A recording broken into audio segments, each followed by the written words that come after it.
مرنے کے بعد روح کیسے تڑپتی ہے؟ رسول اکرم صلی اللہ علیہ وسلم نے فرمایا میت پر سب سے زیادہ سخت حالت اس وقت ہوتی ہے جب اس کو نہلایا جاتا ہے۔ بسم اللہ الرحمن الرحیم۔ سکرات سے مراد موت کی شدت اور سختی ہے جو موت کے وقت پیش آتی ہے، اور موت سے پہلے آدمی پر سکرات کی کیفیت طاری ہوتی ہے۔ بعض اوقات سکرات کا اثر اور نشانے اس پر ظاہر بھی ہوتا ہے، اور کسی کو اس کی شدت کے اثر سے پیش آنے پر پسینہ بھی آ جاتا ہے۔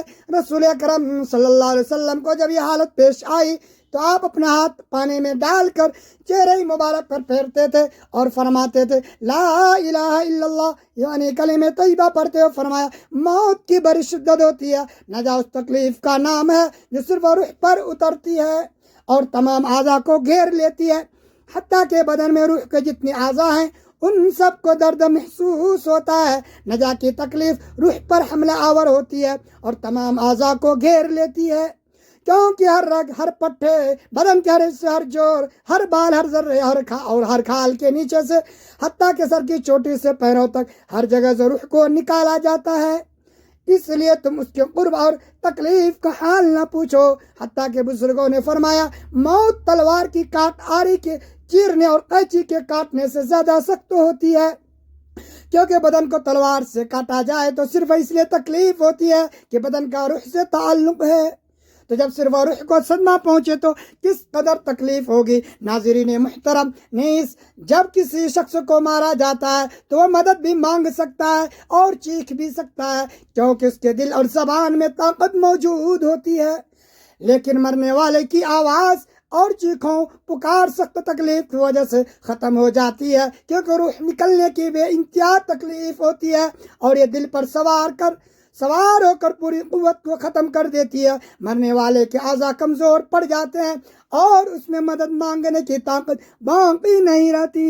یہ تکلیف عقل کو بھی ڈھانپ کر رکھ دیتی ہے، زبان کو بولنے سے روک دیتی ہے۔ موت کے وقت انسان چاہتا ہے کہ روح چیخے اور مدد مانگے، لیکن ایسا نہیں کر سکتا، اور اگر کچھ باقی بھی رہتی بھی ہے تو روح نکلتے وقت اس کے حلق اور سینے سے غرہ غرہ کی آواز سنائی دیتی ہے، اس کا رنگ مٹیالہ ہو جاتا ہے، گویا اس سے وہی مٹی ظاہر ہوتی ہے جس سے وہ بنا تھا، اور جو اس کی اصل فطرت ہے اس کی رگیں کھینچ لی جاتی ہیں، حتیٰ کہ اس کی آنکھیں پلکوں کی طرف اڑ جاتی ہیں، ہونٹ سکڑ جاتے ہیں، زبان اپنی جڑ کی طرف کھینچی جاتی ہے، انگلیاں سبزی ہو جاتی ہے اور ٹھنڈی پڑ جاتی ہیں۔ تو ایسے بدن کا حال نہ پوچھو جس کی ہر رگ کھینچ لی جائے۔ ذرا غور کرو، ایک رگ کے نیچے ایک رگ کے کھینچنے سے اتنی سخت تکلیف ہوتی ہے، تو اس وقت کا کیا حال ہوگا جب درد میں مبتلا روح کو بھی کھینچ لیا جائے، اور کسی ایک رگ سے نہیں بلکہ تمام رگوں سے اسے کھینچا جاتا ہے، پھر ایک ایک کر کے ہر عضو میں موت واقع ہوتی ہے۔ پہلے اس کے قدم ٹھنڈے پڑتے ہیں، پھر پنڈلی اور پھر ران ٹھنڈی پڑ جاتی ہے، اور ہر عضو میں نہیں سکتی اور شدت پیدا ہوتی ہے، حتیٰ کہ گلے تک نوبت آ پہنچتی ہے، اور اس وقت اس کی نظر دنیا اور دنیا والوں سے پھر جاتی ہے، اس پر توبہ کا دروازہ بند ہو جاتا ہے اور اسے حسرت اور ندامت گھیر لیتی ہے۔ موت کے وقت مسلمانوں کو جو تکلیف ہوتی ہے اس پر اللہ رب العزت کی جانب سے انہیں نیکیاں عطا کی جاتی ہے، جیسا کہ سنن نبی ماجہ میں روایت ہے، حضرت عائشہ صدیقہ رضی اللہ تعالی عنہ سے مروی ہے کہ رسول اکرم صلی اللہ علیہ وسلم ان کے پاس تشریف لائے، اس حال میں کہ ان کے پاس ان کا کوئی قریبی رشتہ دار موت کی سختی میں مبتلا تھا۔ رسول اکرم صلی اللہ علیہ وسلم نے اسے دیکھ کر حضرت عائشہ رضی اللہ عنہ سے فرمایا اپنے رشتہ دار پر غمگین نہ ہو، کیونکہ اس کی نیکیاں ہیں۔ اس حدیث سے معلوم ہوتا کہ موت کے وقت ہونے والی سختی مرنے والے کے بدعمال کا ہرگز نتیجہ نہیں۔ مسلمانوں کے حق میں اس پر اجر و ثواب اور گناہ کی معافی کی امید رکھنی چاہیے۔ جب حضرت سیدنا جابر بن عبداللہ رضی اللہ تعالیٰ عنہ کی وفات کا وقت ہوا تو ان سے پوچھا گیا کہ آپ کو کسی چیز کی خواہش ہے، تو ارشاد فرمایا حضرت سیدنا امام حسین رضی اللہ عنہ کو دیکھنا چاہتا ہوں۔ حضرت سیدنا حسن رضی اللہ عنہ نے فرمایا اے جابر، رسول اکرم صلی اللہ علیہ وسلم کا فرمان ہے مومن اللہ کی طرف سے کسی بھلائی پر ہوتا ہے، اگر وہ توبہ کرتا ہے تو اللہ اسے قبول کرتا ہے، اگر کوئی عذر پیش کرتا ہے تو اس کا عذر قبول فرماتا ہے، اور اس کی علامت یہ کہ مومن کی روح نکلنے سے پہلے اپنے دل میں ٹھنڈک محسوس کرتا ہے۔ یہ سن کر سیدنا جابر رضی اللہ تعالیٰ عنہ نے کہا اللہ اکبر، بے شک میں اپنے دل میں ٹھنڈک محسوس کر رہا ہوں۔ پھر دعا فرمائی، اے اللہ بے شک میں ثواب کی خواہش رکھتا ہوں، لہٰذا اے اللہ میرے گمان کو سچ کر دے اور میرے خوف اور گھبراہٹ کو دور فرما دے۔ پھر آپ نے کلمہ شہادت پڑھا اور انتقال فرما گئے۔ ناظرین، انسان کی زندگی میں روح کو 3 موقع پر تکلیف پہنچتی ہے۔ انسان کی روح چیخیں مار مار کر روتی ہے۔ کہ آپ جانتے کہ 3 موقع کون کون سے؟ نمبر 1، انسان کے جاننے کے باوجود کہ یہ گناہ کبیرہ ہے، یہ گناہ عظیم ہے، اللہ تعالیٰ اس گناہ کرنے والے انسان پر غضبناک ہوتے ہیں۔ یہ جاننے کے باوجود بھی انسان کسی غیر محرم عورت کو جب ننگا کرتا ہے، ننگا کر کے اپنی آنکھوں سے دیکھتا ہے اور اسے ہوس کا نشانہ بناتا ہے، یہ وہ لمحہ ہوتا ہے جب انسان کی روح در مار مار کر روتی ہے، جب انسان کی روح کو صدمہ پہنچتا ہے۔ وہ لمحہ ہوتا ہے جب آسمان کے نوری فرشتے اس زانی پر لعنت کر رہے ہوتے ہیں، زانیہ عورت اور زانی مرد پر لعنت کر رہے ہوتے ہیں، حالانکہ اللہ تعالیٰ کے نوری فرشتے اللہ تعالیٰ کے حکم کے بغیر بھی پر نہیں مار سکتے، پھر بھی پر نہیں مار سکتے اور لعنت کرتے ہیں، یہ بھی اللہ تعالیٰ کے حکم پر ہی لعنت کرتے ہیں۔ فرمایا جب انسان اپنی آنکھوں کے سامنے غیر عورت کو ننگا کر کے ہوس کا نشانہ بنایا یا بناتا ہے، یہ وہ لمحہ ہے، یہ وہ لمحہ ہوتا ہے، یہ وہ موقع ہوتا ہے جب انسان کی روح دھرے مار مار کر چیختی چلاتی ہے، روتی ہے۔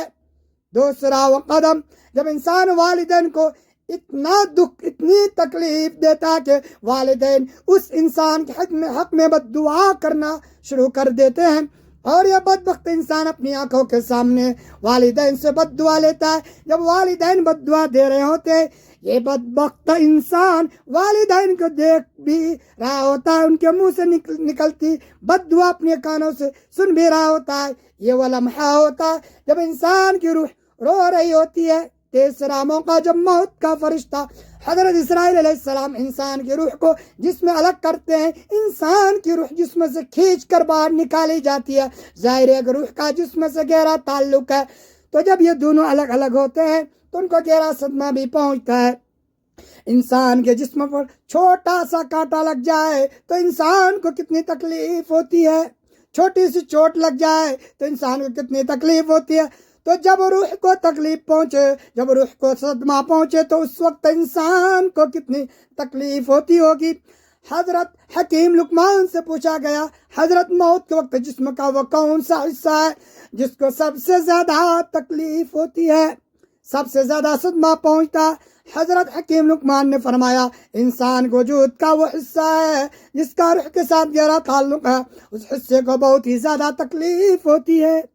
پوچھا گیا حضرت وہ کون سا حصہ ہے جس کا انسان کے روح کے ساتھ گہرا تعلق ہے؟ حضرت حکیم لقمان نے فرمایا اس حصوں کو انسان کے وجود کا مرکز کہا جاتا ہے، یہ وہ حصہ ہے جو روح کے بغیر زندہ نہیں رہ سکتا۔ جیسے روح جسم کو الوداع کہتی ہے، دل بھی کام کرنا چھوڑ دیتا ہے، اور جب یہ دونوں ایک دوسرے سے الگ ہو رہے ہوتے ہیں، دونوں تکلیف میں ہوتے ہیں، دونوں کا درد انسان کا وجود برداشت نہیں کر پاتا۔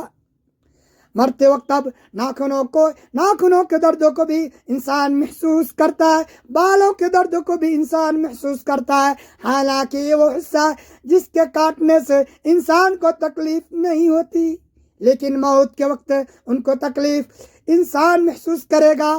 تو فرمایا موت کے وقت سب سے زیادہ تکلیف دل کو ہوگی۔ فرمایا اس دل کو پاک کر لو، اس دل کو پتھر نہ بناؤ، اس دل کو نرم کر لو۔ آپ صلی اللہ علیہ وسلم سے پوچھا گیا اگر دل پتھر بن جائے تو ان پتھر دلوں کو نرم کیسے کیا جائے؟ آپ نے فرمایا پتھر دلوں کو نرم کرنے کا ایک ہی نسخہ ہے، وہ ہے مسکین کو کھانا کھلانا، یتیموں کے سر پر شفقت کا بھرا ہاتھ رکھنا۔ مسکین کو کھانا تم کھلاؤ، تمہارے دل کو نرم میرا اللہ کرے گا۔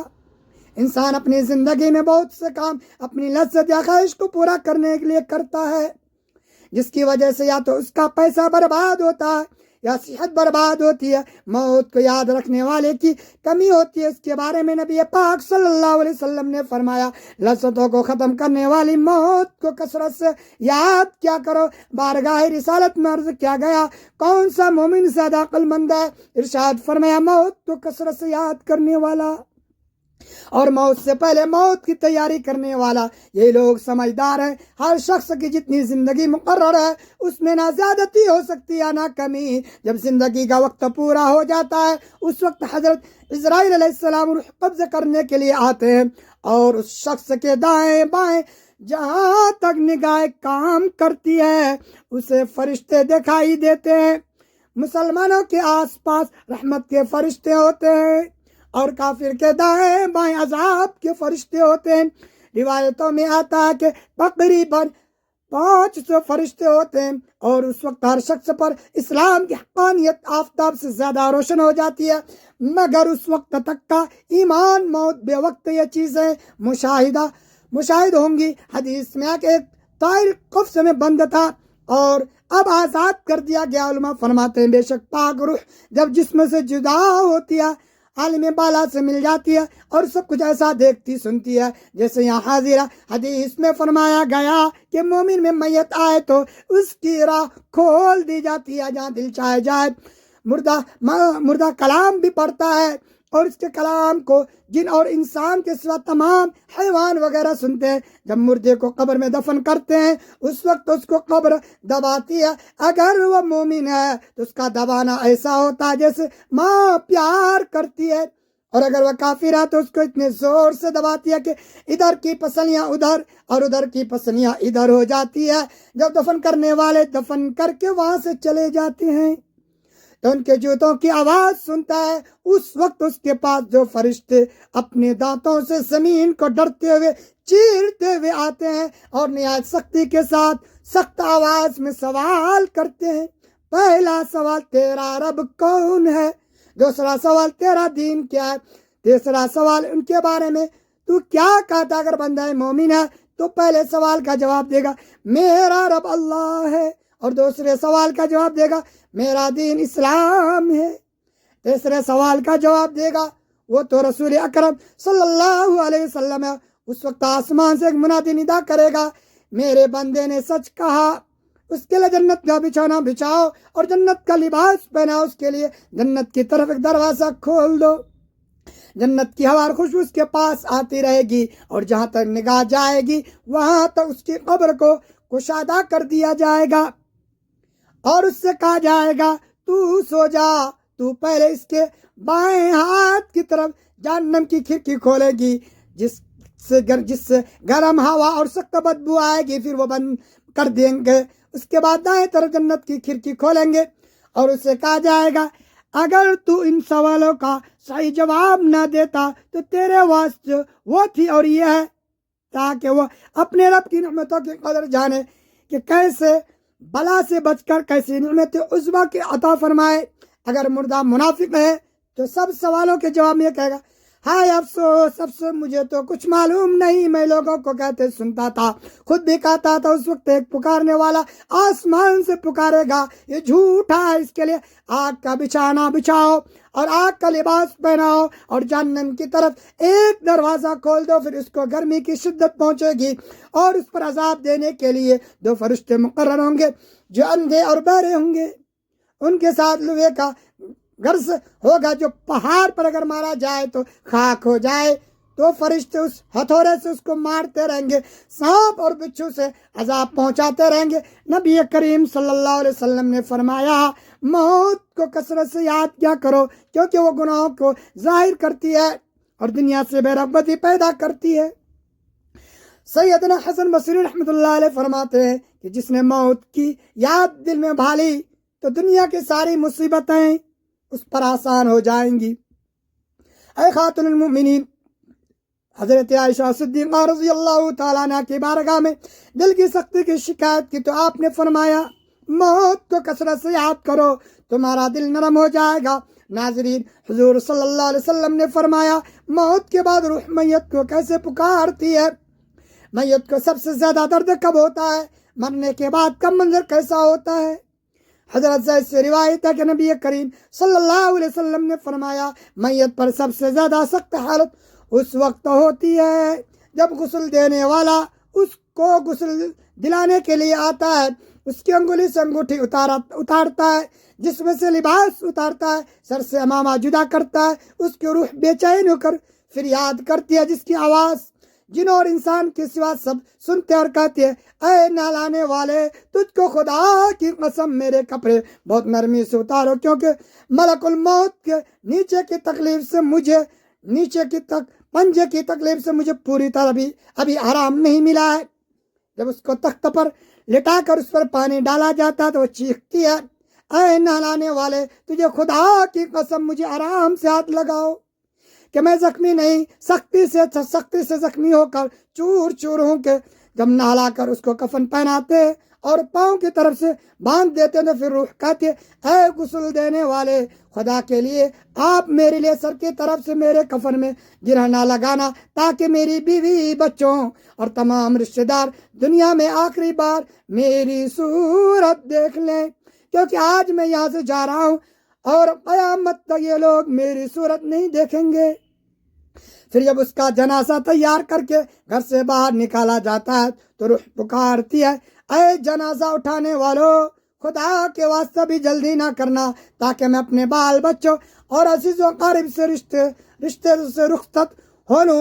اے جنازہ اٹھانے والو، میں اپنی اولاد کو آج یتیم اور بیوی کو بیوہ چھوڑے جاتا ہوں، خدا کے واسطے میرے بات ان کو تکلیف نہ دینا، میں اپنے گھر اور مال و اسباب دوسروں کے لیے چھوڑے جاتا ہوں، اب یہاں کبھی واپس نہیں آؤں گا، قیامت تک کسی کی صورت نہیں دیکھوں گا۔ ناظرین، پھر جب وہ جنازہ اٹھا کر لوگ چلتے ہیں تو میت کہتی ہے اے میرے بھائیو، میں نے آج تک جو کچھ مال اسباب جمع کیا تھا وہ صرف وارثوں کے لیے کیا تھا، آج ان میں سے کوئی میرے گناہوں کا کوئی بوجھ نہیں اٹھا سکتا، ہر چیز کا حساب مجھ سے لیا جائے گا اور میرے وارث اسے کھائیں گے اور اڑائیں گے۔ پھر جب نماز جنازہ کے بعد دفن سے پہلے کچھ لوگ اپنے گھر کی طرف جانے لگیں گے تو میت کہتے ہیں میرے بھائیو، خدا کے واسطے اب یہ ظلم نہ کرو، مرنے والے تو تم سے مانوس تھا، تم دفن سے پہلے لوٹے جا رہے ہو۔ پھر جب اسے قبر میں اتارا جاتا ہے تو میت کہتی ہے میرے وارثو، آج تک میں نے جو کچھ مال جمع کیا تھا وہ سب تمہارے لیے چھوڑا، خدا کے لیے تم مجھ کو دعائے خیر اور قرآن کھانے سے بھلا نہ دینا۔ دوستو، آخرت کی منزلوں میں قبر پہلی منزل ہے، اگر اس منزل میں نجات پائی تو اس کے بعد کی منزلیں بہت آسان ہو جائیں گی، اور اگر یہ عذاب میں مبتلا ہو تو آگے چل کر اس سے زیادہ سختی ہوگی۔ حدیث شریف میں ہے کہ مردہ قبر میں ایسا ہے جیسے کوئی شخص پانی میں ڈوب رہا ہو اور مدد کے لیے فریاد کرتا ہو، مردہ ہر وقت اپنے ماں باپ، بہن بھائی اور دوست وغیرہ سے دعائے خیر اور فاتحہ کا منتظر رہتا ہے، جب اس کو اس کے پسماندگان کی طرف سے کوئی تحفہ ثواب ملتا ہے تو اس کے لیے تمام دنیا جو کچھ دنیا میں ہے اس سے محبوب اور مرغوب ہوتا ہے، اور اللہ تعالیٰ اس کے رشتہ داروں کی دعائے خیر کے ثواب کو قبرستان والوں پر پہاڑوں کے برابر داخل فرماتا ہے۔ موت ایک دروازہ ہے جس میں سب لوگوں کو داخل ہونا ہے۔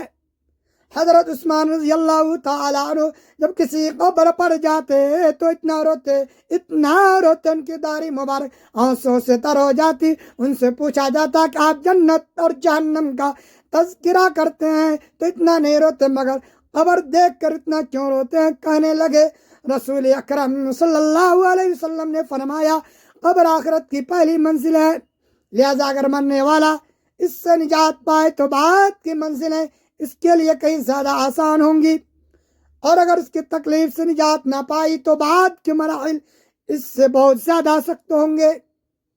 اور فرمایا کہ رسول اکرم صلی اللہ علیہ وسلم نے ارشاد فرمایا کہ میں نے کبھی کوئی منظر نہیں دیکھا مگر قبر ہمارے لیے ان قبروں میں عبرت ہے. دیکھیے مالدار، فقیر، طاقتور اور کمزور، دنیا میں لوٹنے کی راتیں مال جمع کرنے اور محل بنانے کے لیے، لیکن لوگ وہاں کہیں گے کہ ہمیں ایک نماز پڑھنے کی مہلت مل جائے، کاش ہمیں ایک دفعہ سبحان اللہ کہنے کی فرصت دے دی جائے، لیکن اب ناممکن ہے.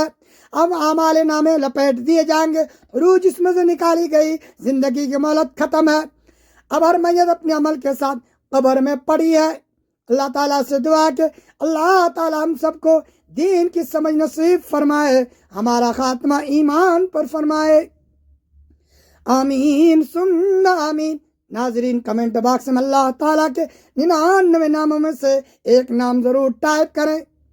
ویڈیو اچھی لگی تو ویڈیو کو لائک کریں، شیئر کریں، چینل کو سبسکرائب کریں. اگلی ویڈیو تک کے لیے اجازت دیجیے. خدا حافظ. اللہ تعالیٰ تمام امت مسلمہ کو اپنے حفظ و امان میں رکھے.